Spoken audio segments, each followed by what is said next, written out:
Distinguished colleagues, Excellencies, ladies and gentlemen, it is an honor to address you today on a subject that is both deeply practical and profoundly political: the role of political leadership in advancing eye health as a national priority. Too often, eye health is treated as a specialized clinical issue. Important, yes, but confined to ophthalmology departments and technical discussions. But from the perspective of a head of state, eye health is not a narrow sectoral concern. It is a development issue. It is an equity issue. And ultimately, it is a matter of dignity and national progress. When a child cannot see clearly, education suffers. When a farmer develops untreated cataracts, productivity declines. When an elderly woman loses her sight, her independence diminishes, and her family bears additional economic and emotional burden. Vision is foundational. It affects learning outcomes, workforce participation, road safety, aging with dignity, and social inclusion. And yet, avoidable blindness disproportionately affects the most vulnerable: rural populations, women, older persons, and low-income households. In Timor-Leste, we see this clearly. In remote mountain communities, access to specialized care requires travel over long distances. For some families, that cost is prohibitive. For others, awareness is limited. Even something as simple as uncorrected short-sightedness can become a silent barrier to opportunity.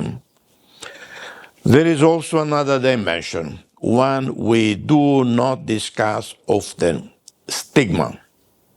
In parts of rural Timor-Leste, poor vision is sometimes seen not merely as a medical condition, but as a disability or limitation that diminishes one's perceived capability. Children who struggle to see may be labeled as slow learners. Adults may withdraw from economic participation.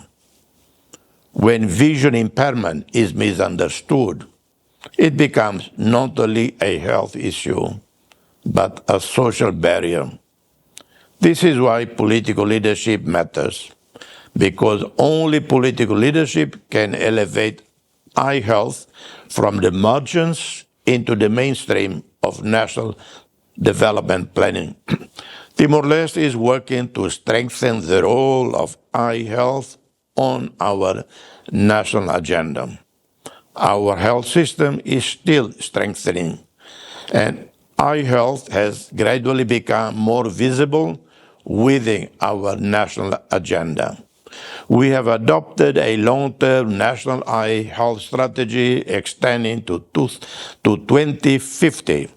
That decision was not merely technical, it was political. It signaled that eye health would not depend solely on visiting missions or short-term projects, but would be integrated into our national health framework.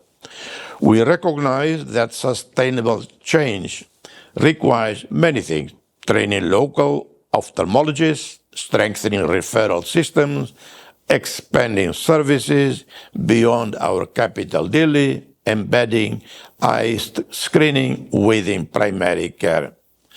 Partnership is also essential.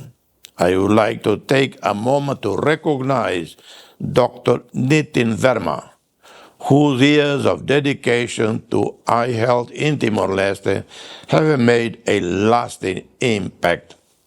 His commitment, alongside many others, has not only restored sight to individuals, but helped build capacity within our system. True partnership is not about charity, it is about solidarity. It is about strengthening local leadership so that progress endures. Our experience has shown that progress happens when clinical excellence meets policy commitment, data informs planning, and international cooperation supports national ownership. But one of the greatest challenges we face globally is not lack of knowledge, it is lack of prioritization. Data on avoidable blindness exists. Economic modeling demonstrates returns on investments. Clinical solutions are well established. But evidence does not automatically translate into funded policy. That requires political decision making. Heads of governments and health ministers must allocate the right budgets, integrate eye health into universal health coverage frameworks, include measurable targets, and ensure accountability. When political leaders speak publicly about eye health, it sends a signal to ministries, to donors, to health professionals that this issue matters. 2026 is the year of the first ever global summit on eye health.